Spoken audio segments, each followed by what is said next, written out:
Hey y'all, it's Carolyn Bauerschlag with the Bauerschlag Group at Keller Williams, and I'm here today with my friend, peer, and now co-investor, Klarissa Skinner. Klarissa and I are both at Keller Williams, but Klarissa, you sit in Kansas City. Kansas City. I do both Kansas and Missouri. Yep. Do you want to tell the group how we know each other? We know each other, one through Keller Williams, and also we have the same business coach as well. So that's also how we got connected. Yep. And so Gabby did a great job back in 2021 of saying, hey, I think we need to have a cash flow club where we learn from each other, basically. And I think she connected her coaching roster and said, you guys need to be in business together because there's too much good stuff that all y'all want to do, right? I would say so. That's a good summary of that. Yeah. And then fortunately, over the last couple of years, last couple months, really, Keller Williams kicked off KW Wealth. And so that's been another big think tank of investor groups that we've been able to get to know each other through. Yes. So I asked you here today to talk to us about multifamily investments. You have participated in multifamily investments, and you are actually the one that helped get Andy and I into it. And I've brought this up to my database. My database has asked me a lot of questions, so I thought, who better than you to talk about it? So can you tell us a little bit about how you got into selling multifamily or being involved in the flips of multifamily syndications? Yeah, so I started as a limited partner. So I started investing in other people's deals. I currently am invested in over 1,200 doors of multifamily units. Those I have some in Arizona, Dallas, Northwest Arkansas, Jacksonville, North Carolina, South Carolina. So they're kind of all spread out. They all happen to be value adds. I got in touch with people who were doing these. Who were finding them, sourcing them, and then raising the money for them. I felt like it was a good way for me to build passive income and also reap the tax benefits of investing in the multifamily syndications. So I've just been going from there, and now I'm a general partner on deals, meaning I am part of the management team. That's helping. That's helping direct the project. Correct. Right? Correct. So for those that are new to the idea, basically, when you say you own 1,200 doors, you have a share of ownership in a project that amount to that number of doors over the projects that you own. Correct. Yes. Yeah. So it's a really cool way then. And I think this is where my network has kind of hit a cap or a ceiling, is they say, yeah, I really like the idea of single family, but it's more and more and more work. Right. And if you want to diversify both in location and property class type, you can invest in these deals without having to necessarily be the one that's on the hook for everything. Right. Correct. Yes. And single families are great. And then multifamilies bring their own pros to them as far as being passive. You still get the tax savings from cost segregation and bonus depreciation, but there's a lot less heavy lifting on the limited partner side. Right, where you can just be a participant, which is what I am. Yes, I myself have bought shares into now 2 of these projects, but I'm not a general partner. So when we talk about general partner versus limited partner, the majority of people that want to participate in these are limited. They have no say in the deal. They put up their money, but then they reap the returns, right? Correct. Yes. Okay. So as a GP, though, you have now gotten enough experience as a limited partner over several projects where you say, hey, I'm going to help participate in the finding, the execution, and the sale, the eventual sale of the building once they're complete, right? Correct. Yep. So I did probably about 10 or 12 as a limited partner before I moved over to the GP side. And on the general partnership side, my specialty is actually helping to make sure that once we've closed on the property, the CapEx projects are happening as is in the business plan that we create when we present the deal, because everything is it's a business plan that happens to be backed by multifamily real estate. So I help execute the business plan and just ensure and I meet weekly with our property managers in each location to make sure on leases, renewals, work orders, any other issues, things that might need to be happening. So we don't just set it and forget it. We do check in. You're doing we actually meet weekly. Yep. Okay. So in its most basic terms. I think the words multifamily syndication sound a little bit confusing. But the best way that I've heard it described, as I've learned about it through you and through some of the other general partners that you have, is that it's functionally a flip. So a group of people are buying a building that might have low rents that could be higher, just market value if they're brought up. Maybe the building needs to be rehabilitated a little bit. Tenants will vacate, you'll rehab the properties and then lease them out for a higher price and then sell the building eventually. Correct. Yep. That's right. Yes. So it's kind of like a large scale burr. So we buy it, we renovate it most likely, and we raise the rents, and then we either refinance it or sell it at a higher cap rate. And then that's where all the returns come from. And why is it that you have to know somebody to get into this? Because it's all very like, you can't Google it and find it. So can you tell us a little bit about that? Yep. So the SEC has two different, there's a 506B and a 506C. So it's just really to actually help to protect the investors in the deals, that they need to know someone and trust someone that they're investing with. So you have to have a relationship with one of the general partners on most of these cases to be able to invest, and you either have to be accredited or sophisticated, just because they don't want you giving your money to just anyone. Exactly. And not having a great business plan. So that's one of the big things, is either knowing someone or understanding the business plan that they provide, right? And doing your own due diligence that you agree with the business plan that they're providing as well. Yeah. And I think like that's where I felt a lot of comfort as an individual, right? Because I'm naturally risk averse. I think we actually met in our mutual risk aversion. Yes, we did. We've stepped out and gotten a little more confident with investing strategies. But as someone who has an accounting background, the fact that these deals are SEC regulated is something that brought me quite a bit of comfort, because y'all are not shooting from the hip. This is something that has forms, processes, procedures that all are governed, right? Correct. Yep. And they're all reviewed by SEC approved attorneys, and many times there's a loan attached to this, and Fannie and Freddie Mae, whoever approves the loan or holds the loan, also is, because we have to give a guarantee, they also review the business plan and everything as well. So that kind of helps bring some comfort too, is that it's approved by attorneys. We have to follow all the SEC guidelines, and normally Fannie or Freddie are also involved in this as well. So it's oversight. It's not your cousin's uncle's friend who had this good idea with a brother who's a plumber or something, right? Correct. And most of the time, they don't let you buy a deal unless it's currently cash flowing day one. So that also helps as well, is that they're normally cash flowing, but the way you really make the money on the property is by doing the renovations, raising the rents, putting in professional property management, going down the line of those simple tasks. Yep. I think it's a really impressive business model, and it was something that was very appealing to me. One of the big questions that we get from people that I've talked to about it, because people always ask, like, what are you investing in? What should we be doing? One of the things that I've tried to explain is that these projects have a projection. They have a horizon. We think we're going to buy this property and eventually sell it or rehab it or refinance it within 3 to 5 years. But it's unknown, right? Like, you have a plan, but it's not necessarily set in stone, right? Correct. Yeah, we try to follow the business plan as much as possible, but people who had business plans in 2019, COVID hits, things you can pivot, but we also have reserves in these deals to make sure that we help kind of combat any of that. And we have like the proper people in place, like local property managers who are on site at the buildings. Right.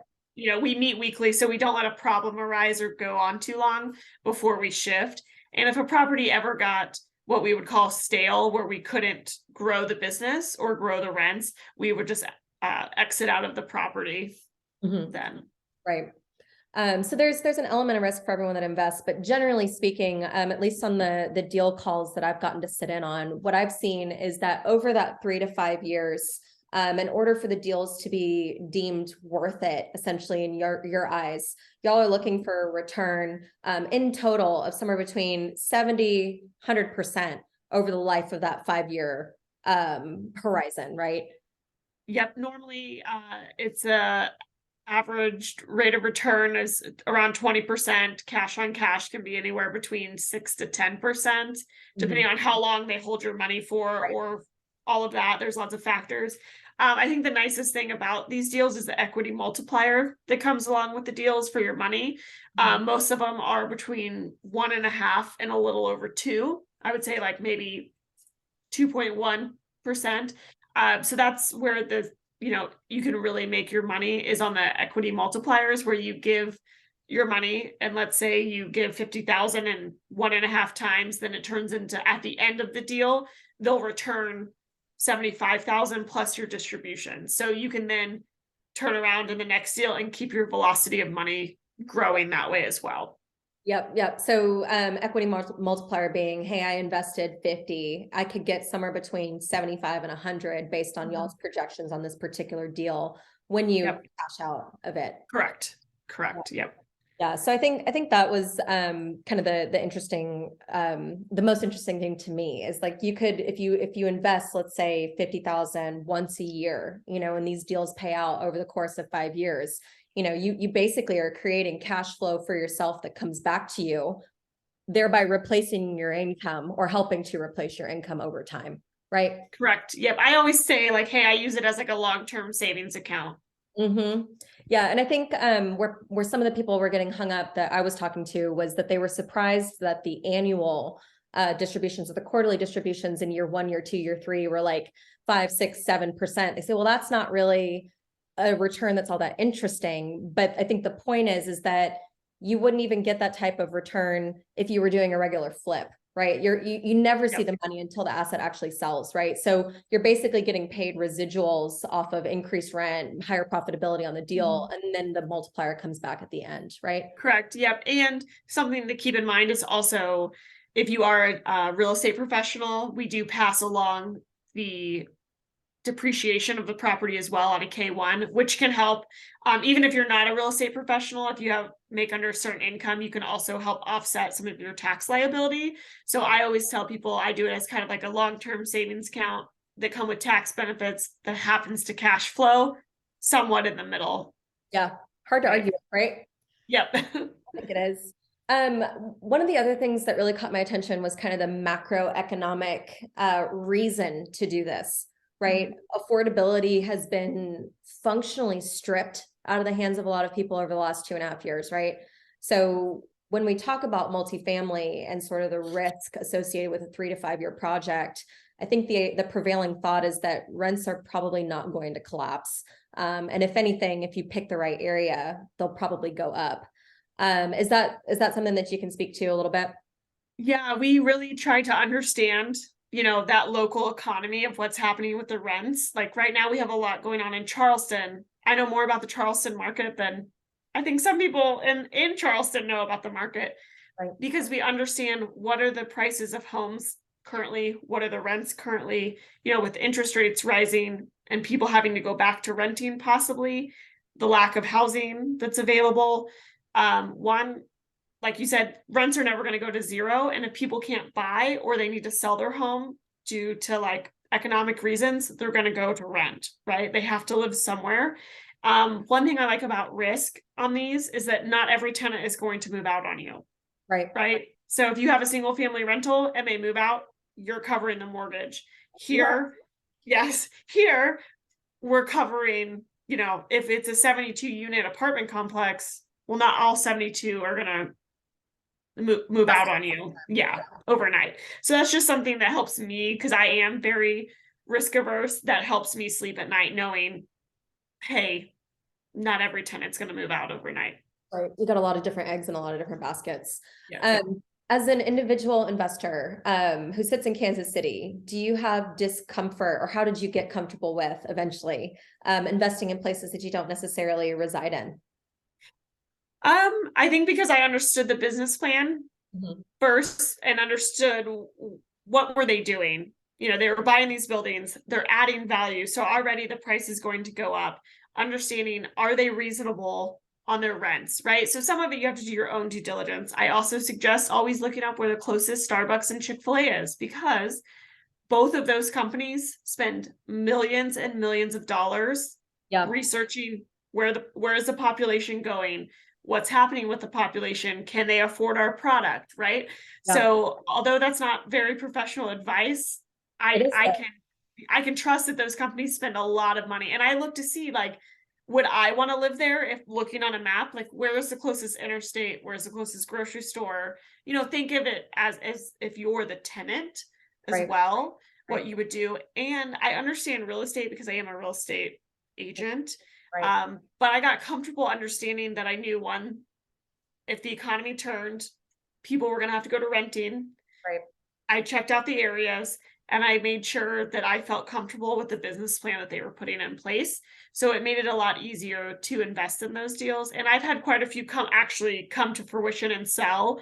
And I haven't had any issues. Now, that's not saying you might not run into one, but I think just being comfortable and asking any questions that you might have, because other investors are having them as well. If they don't answer them, Right. please ask them. Yep. Absolutely. On the calls that I've gotten to participate on, I think both or two of them were in Charleston, and being someone that's from Houston, I'm very hurricane sensitive. Yes.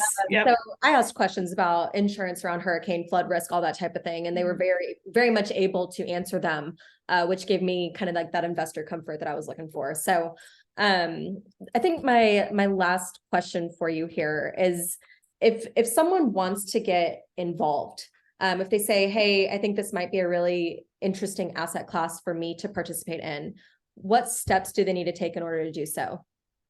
So I would have them reach out to you first, maybe have a conversation from your experience or understanding their comfort level, just because you're going to know them better than I will. And then you can set up introduce us together, because we do have to have a relationship with them before they can invest in any deals. Right. And that relationship is then predicated on, I think you mentioned sophisticated or accredited, right? Yes. So y'all are essentially doing a gut check on the individual that you would be inviting into a deal, correct? Yeah. Yeah. We want to make sure that you feel comfortable with the deals. Even if it's your first deal, we just want to make sure that we're not taking your last dollar. Exactly. You know what I mean? And you can't pay your mortgage the next month if, we have pretty good confidence in our deals, but we just want to make sure we understand your comfort level and what kind of communication we also need to provide you, as well as if you were a first-time investor. Right, right. And I think that's what ultimately gave me comfort, is that this is not something that is just flying by the seat of your pants, that you're not inviting every person that had an idea to invest into the fold. These are people that have to understand that ultimately investments are risk. We try to measure that risk, but it's still risk, right? Yes, correct. Yeah. So that's why we have to have a conversation with all of our investors to make sure that we're on the same page. Yeah.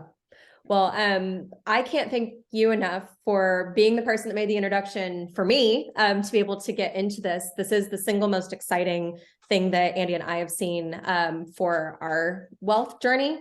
And I so appreciate the time that you've taken to share that then with my people. So Yes, thank you. We're here for you.